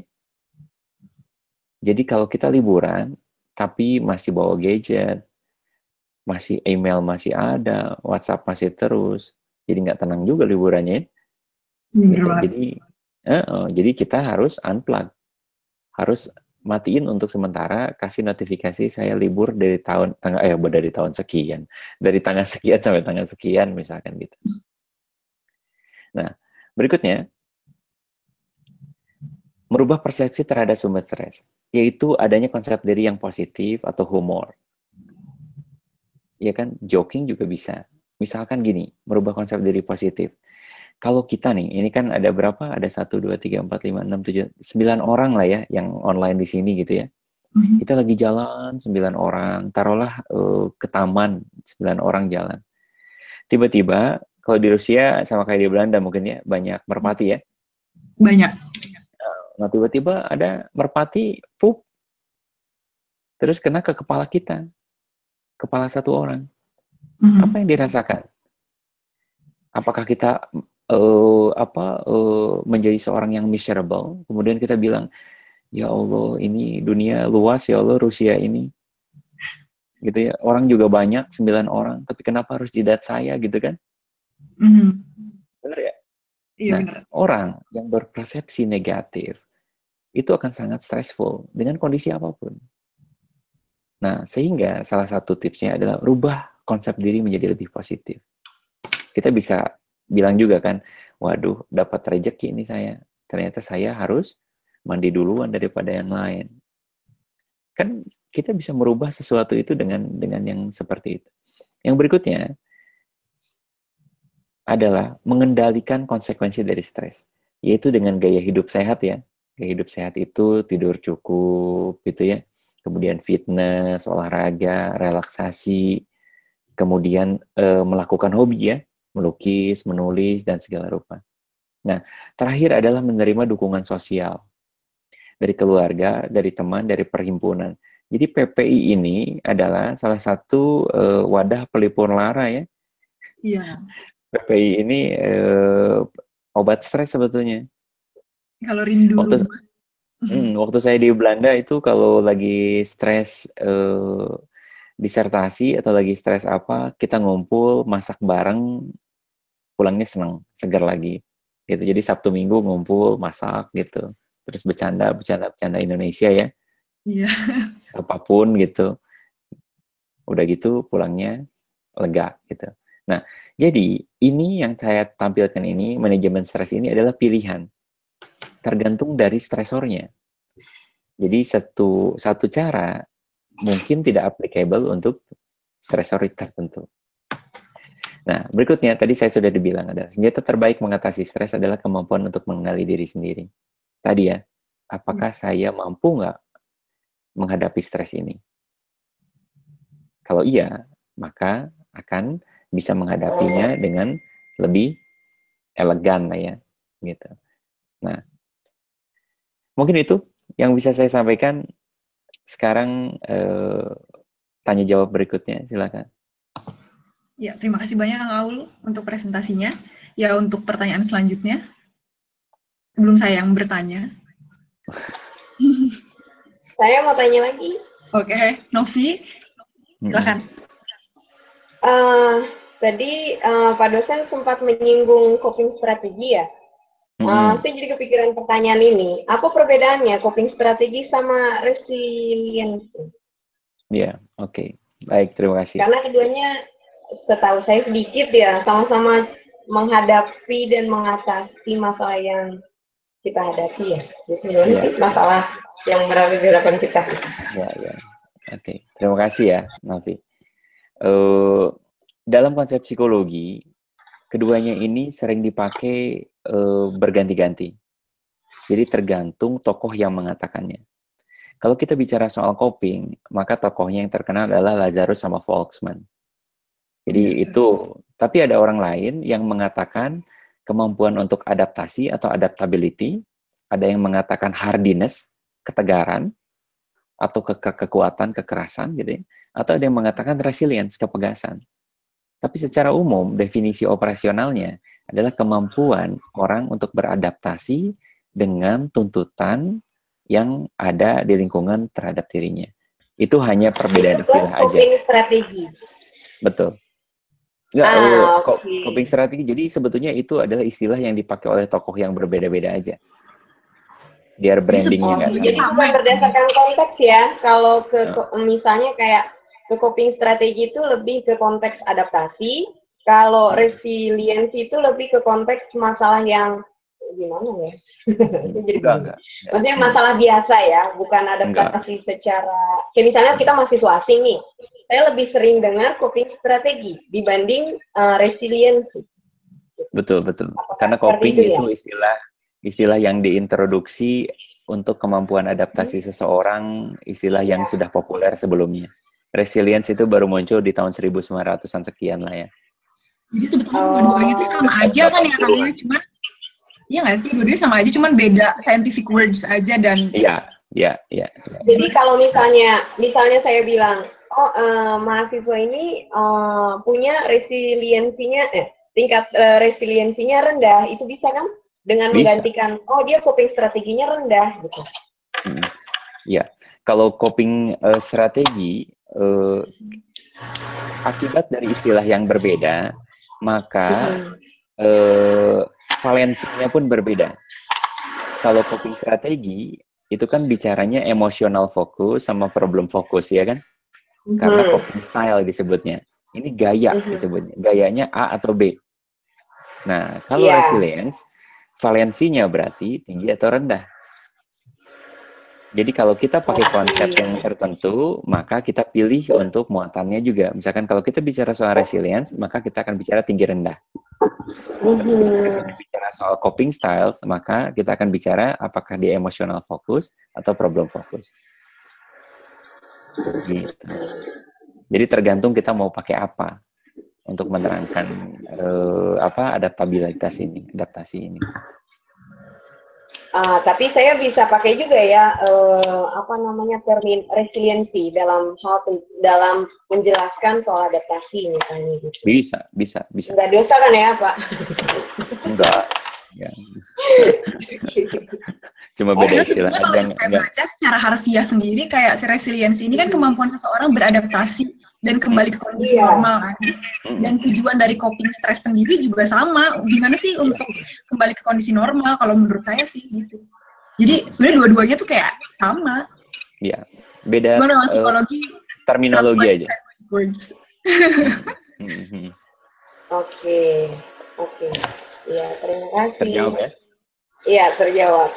Nanti boleh tanya lagi nggak? Saya punya pertanyaan kedua, tapi nanti selanjutnya setelah ada yang mau bertanya selanjutnya. Boleh silakan Ibu Moderator. Oke, selanjutnya deh. Yang lain dulu kali ya. Yang lain dulu ada yang mau nanya lagi nggak? Ding. Kayaknya nggak ada ya. Yaudah deh, saya aja yang nanya. Kang, saya mau nanya. Boleh, silakan Regina. Ya, saya mau nanya Kang. Jadi kan sebenarnya gimana ya, saya juga sebagai mahasiswa psikologi dan S2 psikologi lagi, saya selalu berusaha untuk mengubah diri saya menjadi lebih baik. Dari secara, ya saya ngerasa kalau misalnya, saya coba untuk kenal diri saya, dan which is kenal diri itu kan sifatnya continuity ya. Saya nggak bisa bilang, saya selalu kenal diri saya gitu, karena kita selalu berubah kan setiap hari bahkan gitu. Nah, dulu itu kemarin saya memang orang yang cukup sebetulnya impulsif. Saya tahu itu, dan saya berusaha untuk mengenali ini dari mana ya saya impulsif gitu. Saya coba untuk olahraga, untuk meditation. Kalau meditation mungkin saya lebih ke sholat kali ya, sama ngaji, lebih ke spiritual aja jatuhnya. Nah, tapi akhir-akhir ini saya ngerasa apa ya, gimana ya, beban defense tuh kayak tinggi banget gitu. Padahal saya bahkan nggak ada aktivitas apapun. Maksudnya aktivitas saya cuma online aja gitu. Saya ada kerjaan telework tapi online, dan which is semua dilakukan di rumah. Nah, dan saya mungkin lebih banyak waktu untuk olahraga, which is saya juga suka olahraga, dan saya dulu tuh ngerasa kalau dengan olahraga menurunkan impulsivitas saya gitu. Saya stres, saya tuh gampang banget stres dulu orangnya. Tapi setelah olahraga dan lain-lain, saya tahu how to cope with it. Akhirnya saya bisa untuk mengendalikan lah. Nah, tapi akhir-akhir ini tuh kayak saya ngerasa ini tuh the lowest even in my life gitu, dan susah banget gitu untuk aduh gimana ya cope-nya ini gitu. Saya udah coba semua cara yang sama-sama dulu, dan it always works gitu, selalu berhasil.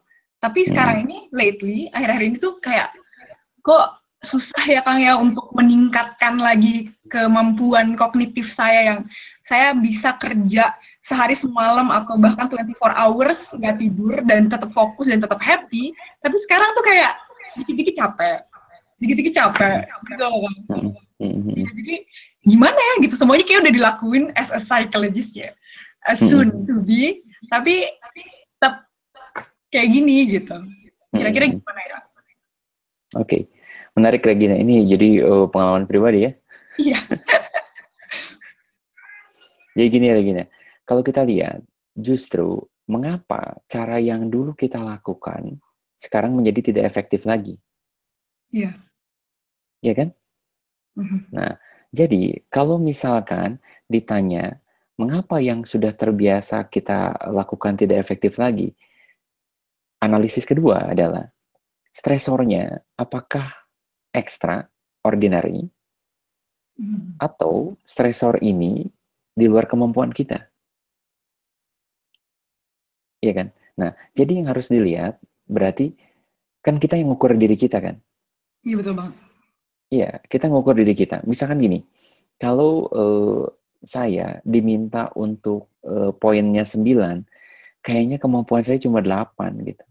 Jadi kalau kita tetap berpikir, oh saya harus 9, ya stres kita. Salah satunya adalah say no to perfection. Jadi kayak lebih ikhlas gitu ya Kang ya? Bukan ikhlas tidak berusaha tapi say no to perfection aja. Jadi oke, saya bukan orang yang perfect, tapi saya good enough. Dan always think positive about ourselves ya. Jadi misalkan kalau ternyata defense, mungkin saya defense nggak akan jadi orang yang sangat outstanding gitu ya, tapi saya good enough untuk defending tesis saya dan punya nilai yang bagus gitu. Jadi salah satunya membuat tidak stres tadi ya, say no to perfection, atau kita memanage standar kita. Oke, memanage standar. Iya. Iya kan? Manage standar kan? Ya kan sekarang kayak istilahnya kan itu tentang studi ya. Milih partner aja, milih pasangan, milih pacar aja. Kalau standarnya ketinggian kan kitanya stres, bener nggak? Iya, betul kan? Iya kan? Harus gini, harus cakep, harus pinter, harus soleh, harus apa? Wah, ketinggian gitu. Nah, salah satunya adalah standarnya kita turunin biar kita nggak terlalu frustrasi. Iya, betul. Ya, tapi justru yang harus digali sama Regina sendiri adalah mengapa cara-cara yang sudah dilakukan, yang biasa dilakukan sebelumnya, itu menjadi tidak efektif, berarti ada sesuatu. Apakah stresornya baru, atau stresornya sangat kuat gitu ya. Berarti kita pun harus memodifikasi cara kita menangani Coping. stres kita. Betul. Harus belajar yang baru berarti Regina. Ya, try to find new thing, karena mungkin sesuatu yang stagnan kan nggak baik ya, dan saya selalu melakukan coping stress yang sama gitu selama bertahun-tahun, dan it always works gitu, dan baru sekarang kayak, oh iya ternyata ini nggak berhasil, oh iya ternyata emang harus mendapatkan sesuatu yang baru. Tapi aku jadi ingat sama yang tadi Novi ceritain tentang anak yang selalu dapat pujian dan selalu apa ya, dia selalu positif gitu kan, bukan positif apa ya, dia selalu dapat pujian lah ya gitu, nggak pernah gagal, dan ketika dia gagal, dia orang tuh harus gagal atau harus ngerasain hal yang di luar zona nyamannya dia, karena emang itu bikin kita bahkan meningkatkan kualitas diri sendiri juga ya Kang ya, karena Betul. itu yang saya rasakan gitu, saya lagi dalam proses dan saya selalu yakin gitu, oh iya nanti kan saya akan melewati ini dan mungkin saya akan meningkatkan kualitas diri saya lagi ketika ya selesai gitu. Iya, semua akan indah pada waktunya. Iya Kang, Kang Aul pernah merasakan bagaimana menjadi MSc student? Iyalah. Waktu saya di Belanda, coping stress saya dengan belajar masak dan saya ambil kursus style dansa. Oh ya? Karena kan olah fisik juga kayaknya membantu diri kita untuk menjadi stabil, balance ya Kang ya? Iya, dan belajar masak. Dan belajar masak sama style dansen, it helps me a lot. Dibanding dengan cara-cara di Indonesia. Di Indonesia saya olahraga kan? Saya juga olahraga. Kan, sampai di sini olahraga, tapi itu... di sini waktu di Belanda lari di suhu minus kan males gitu kan, pagi-pagi gitu kan. Ada gitu. Makanya saya harus rubah caranya. Akhirnya saya ambil kursus dansa, floor dance. Kemudian sama belajar masak. Itu bantu saya. Jadi dan kita excited kan dengan sesuatu yang baru kan? Iya betul. Saya juga jenuh juga. Kemarin sebetulnya saya juga olahraga terus-terusan, tapi saya ngerasa, kok saya merasa kejenuhan. Dengan ini saya merasa jenuh gitu. Karena nggak ada sesuatu yang baru gitu. Jadi mungkin memang perlu ya yang baru. Dan kalau saya berpikirnya, karena kan saya nggak niat tinggal di Belanda ya. Jadi saya berpikirnya bahwa nanti suatu saat nanti kalau pulang saya harus punya sesuatu yang tidak bisa dipelajarin di Indonesia gitu. Oh gitu, contohnya apa? Ini? Ya tadi dansa kan laki-laki jarang di Indonesia untuk bisa kursus kan. Nah, saya ikutan di sana gitu.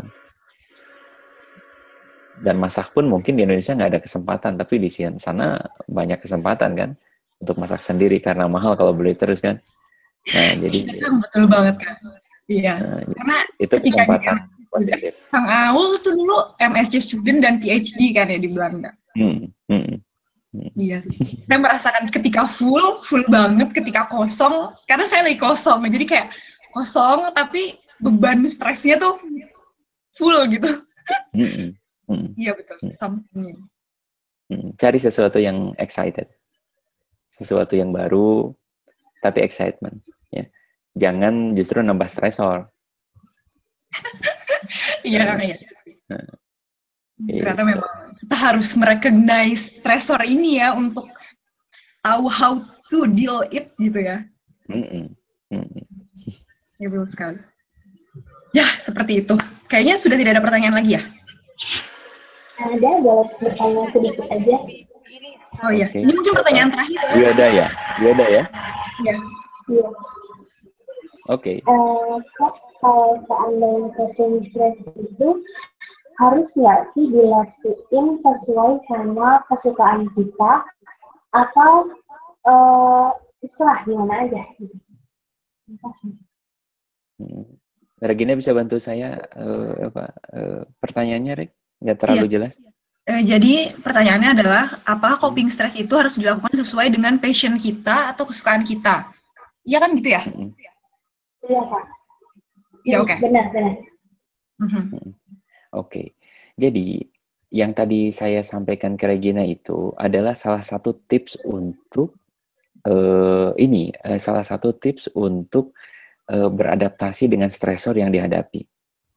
Tapi dengan Regina belajar masak, dengan Regina belajar dansa, stresornya hilang nggak? Stresornya nggak hilang, tapi jadi positif ke diri kita gitu, dan persepsi kita terhadap masalah itu atau stresor itu jadi lebih positif juga. Betul. Karena kan the way we think gitu loh, itu pengaruh banget sama the result-nya. Betul. Jadi ketika kita stres, energi kita down kan? Energi kita turun. Sehingga gimana kita membuat diri kita equilibrium lagi? Untuk menaikkan, berarti kan kita butuh mood booster kan? Betul.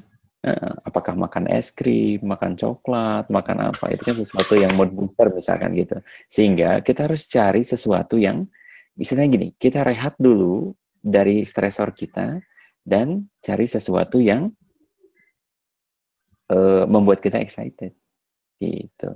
Nah, dengan cara seperti itu, maka kita akan punya kemampuan untuk menghadapi stresor kita dengan lebih baik.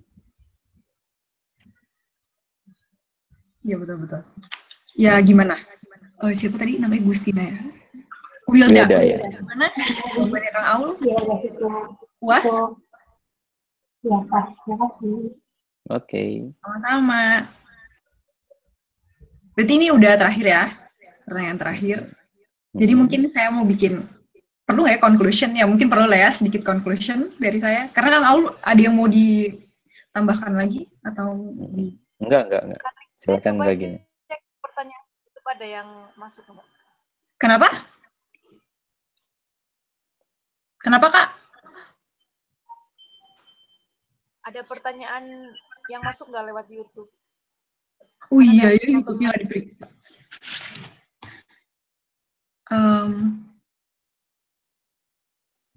Biasanya langsung masuk ke Google Hangout kan ya? Di sini ada Q and answer.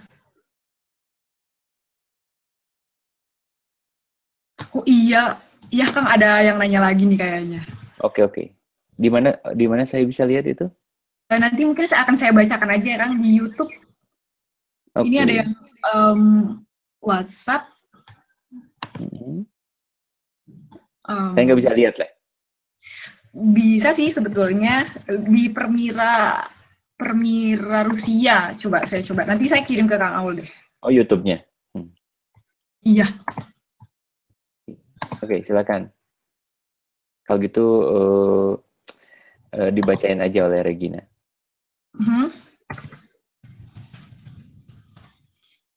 Coba, saya lagi cari. Ini mana ya?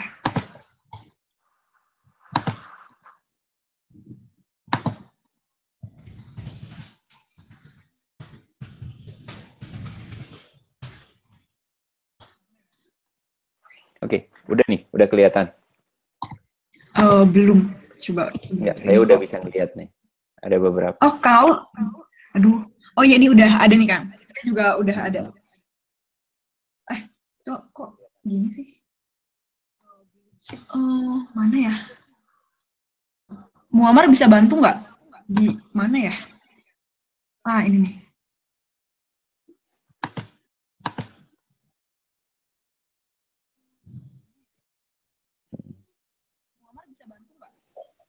Mungkin karena ini live, pertanyaannya dari di kolom sebelah kanan, Kak. Yeah. Oke, ini udah buka ya.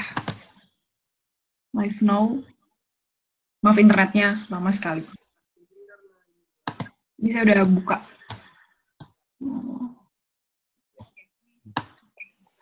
Oke, saya lihat ya. Iya, ini aduh lama sekali. Pak, saya coba ini ya. Kang Aul udah bisa buka ya? Saya masih loading gitu karena saya udah buka. Coba Pak Aul tolong berikan tips dan trik untuk membina anak yang besar dari keluarga broken home. Ini loh, aduh lama sekali. Pak, saya coba ini ya. Oh iya, ini ada pertanyaan, banyak banget pertanyaannya ternyata.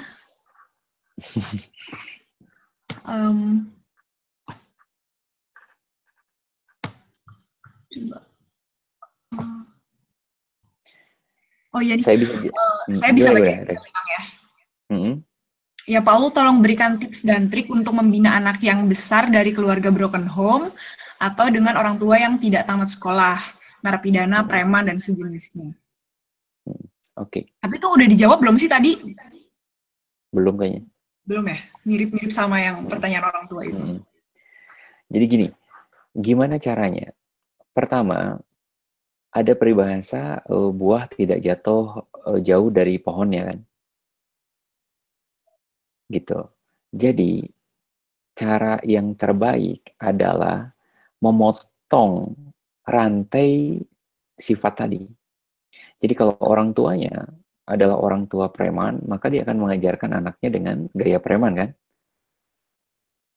Nah, sehingga yang harus dilakukan adalah tadi ya, apakah anak tersebut bukan apakah anak tersebut harus dikeluarkan dari siklus itu. Artinya, walau dia besar karena awal kehidupan itu sangat ditentukan oleh pola asuh keluarga, oleh pola asuh orang tua. Sehingga ketika misalkan perceraian di usia 3, 4, atau 5 tahun, itu sangat berpengaruh dengan kehidupan nantinya dia, seperti apa. Nah, tapi tidak semua orang yang berlatar belakang seperti itu akan end up dengan hal yang sama. Nah, jadi kalau ditanya bagaimana tipsnya? Tipsnya adalah pertama, sebisa mungkin adalah memperbaiki lingkungannya dia. Karena orang kalau terpapar dengan hal yang seperti itu terus akan menetap dalam dirinya. Jadi, dia harus keluar dulu dari lingkungan itu. Ya, jadi kalau itu saudara kita, ya kita perlakukan misalkan apakah kita ajak dia nggak beberapa hari bersama kita, gaul sama kita, ajak ngobrol sama kita gitu. Jadi pikirannya nggak terpatri dari apa yang ditanamkan ayahnya yang preman atau ayah yang seperti apa gitu. Itu salah satu yang istilahnya detoksifikasi ya. Iya.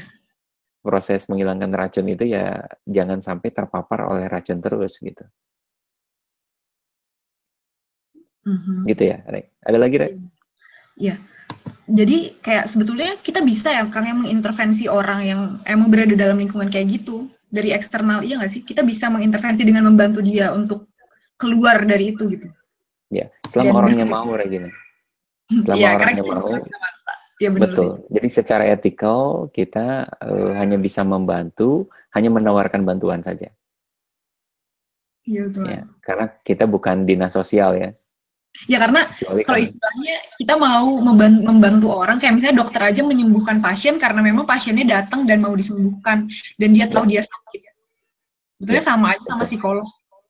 Betul. Ya. Karena kadang-kadang orang berpikiran kalau psikolog itu orang yang kayaknya angel gitu bisa melakukan semuanya gitu. Padahal sebenarnya itu juga sama aja sama yang lain gitu. Ya, kita ada batasan dan yang terpenting adalah dianya harus mau dulu. Ya, dia punya self awareness kalau dia memang berada dalam suatu tempat yang nggak baik, terus dia pengen keluar dari itu. Gitu. Terus ada pertanyaan selanjutnya nih, Kang. Tapi ini kayaknya mirip ya, Kang, ya sama yang atas, kayaknya udah terjawab. Yang bagaimana mempengaruhi teman yang malas untuk lebih baik gitu. Terus ada lagi, oh ya, mungkin ini pertanyaan terakhir kali ya. Bagaimana pandangan Bapak jika orang tua yang berlatar belakang buruk ini mirip ya sama tadi. Belakang buruk mengajarkan anaknya untuk tidak seperti dia, tapi proses pembinaannya hanya verbal tanpa contoh nyata atau action dari orang tua tersebut. Pandangan Kang Aul gimana gitu kalau yang ini? Yang pertama sih saya appreciate bahwa orang tuanya ngeh kalau dia nggak baik, makanya dia nyuruh. Misalkan kalau orang tuanya nggak sholat, tapi dia nyuruh, kamu sholat dong gitu. Tapi dianya sendiri nggak sholat gitu kan. Misal nih kalau dalam beragama. Nah, walaupun dari secara psikologis, dari sudut pandang psikologis, yang baik itu, mendidik itu dengan mencontohkan. Gitu. Jadi kalau Regina mau ngajak temennya, jangan stres dong, ayo kita olahraga. Reginanya sendiri harus nggak Kita stres. nggak boleh Dan stres. harus rajin olahraga. Betul. Makanya orang bisa mencontoh. Gitu. Nah, jadi kalau dilihat, pertama appreciate, yang kedua mungkin menjadi tidak efektif karena hanya di dataran verbal aja. Makanya sebaik-baiknya orang tuanya pun berubah. Dengan orang tuanya berubah, maka dia bisa mencontohkan. Saya pun bisa berubah loh. Gitu. Maka anaknya secara hipotetikal ya pasti akan berubah juga. Karena melihat orang tua saya juga berubah kok, masa saya enggak? Gitu. Gitu. Karena, jadi yang terbaik, anjuran yang terbaik adalah anjuran yang bisa kita lakukan dan kita contohkan. Karena kalau misalnya kayak verbal gitu jatuhnya kayak cuma mendikte anaknya aja tanpa ada apa ya yang nyata gitu. Dari orang tuanya, anaknya juga kayak males untuk berubah jadi lebih baik karena orang tuanya begitu gitu. Ya. Betul. Begitu. Ini dari pertanyaan dari. Aku mau nanya dong. Oke, banyak yang nanya. Ini siapa yang nanya? Oke, this is the last question. Oke. Oke, this is the last question. Oke. Iya, aku Oke, Firda, gimana? aku mau nanya. Iya, aku mau nanya. Kalau aku kan kalau misalnya kayak lagi stres atau lagi banyak pikiran itu, aku kayak lebih seneng sendirian. Terus kayak lebih plong kalau kayak gitu. Karena menurut aku dengan aku nangis sendirian itu menurut aku itu kayak aku lebih lega gitu dibanding aku harus cerita ke orang-orang ataupun aku harus kayak apa ya misalnya kayak menghibur diri dengan misalnya pergi sama teman kayak gitu. Menurut aku itu aku kurang, aku kayak lebih senangnya tuh kayak lebih plong kalau aku nangis sendirian itu oke, lega aja gitu. Itu bagus nggak sih kayak gitu? Oke. Jadi kalau dibilang bahwa setiap orang punya gaya sendiri-sendiri dalam menghadapi stresnya. Kalau Firda lebih suka, saya lebih suka menyendiri, nggak jadi masalah. Selama jangan terlalu lama. Kalau menyendirinya 3 bulan gitu. Oh, enggak. Jadi kalau mau menyendiri cuma sehari doang, nangis sendiri 2 jam di kamar, nggak jadi masalah. Karena itu untuk merilis emosi. Gitu. Kalau itu menjadi sangat berlebihan, pengen menyendirinya semangat berlebihan, nangisnya sangat berlebihan, itu sudah nggak sehat. Tapi kalau yang sekarang yang dilakukan, nggak apa-apa. Selama itu efektif untuk release tension ya. Jadi itu memang nggak baik. Jadi sebenarnya kita ngelakuin apapun yang memang kita ngerasa kalau itu emang cocok sama kita, itu efektif. Kayaknya apapun itu hal yang baik ya Kang ya. Iya, selama tidak merugikan diri ya. Exactly, ya kan hal yang baik. Jadi selama tidak merugikan diri ya memang. Oke. So nggak berlebihan. Terima kasih. Oke, Firda udah. Oke, jadi udah close question ya ini terakhir. Ya jadi mungkin aku mau bikin conclusion aja kali ya sedikit tentang stres. Jadi yang pertama itu stres itu lebih ke perception. Gimana sih kita tuh berpikir tentang stresor itu? Kita tuh harus bisa berpikir untuk bisa lebih positif dan kenal sama si stresor itu kalau misalnya kita memang mau ngerilis si stresnya ini gitu. Dan kita try to think always positif tentang stres itu. Jadi mungkin itu bisa kayak mengurangi lah. Dan juga stres itu sebetulnya energi. Banyak sih orang yang bilang kalau rilis stres kayak menghilangkan stres gitu ya Kang ya. Tapi kalau menurut tadi kan kata Kang Aul, stres itu sebetulnya energi. Jadi energi itu kan nggak bisa hilang ya, dan nggak bisa diciptakan, tapi bisa diubah bentuk dari bentuk negatif ke positif. So semuanya itu emang depends on ourselves. Jadi kalau emang mau kita jadi lebih baik ya memang itu balik lagi ke diri kita segala sesuatu. Dan juga yang terakhir adalah untuk bisa bukan mengcoping untuk bisa deal sama si stres ini, we have to recognize ourselves.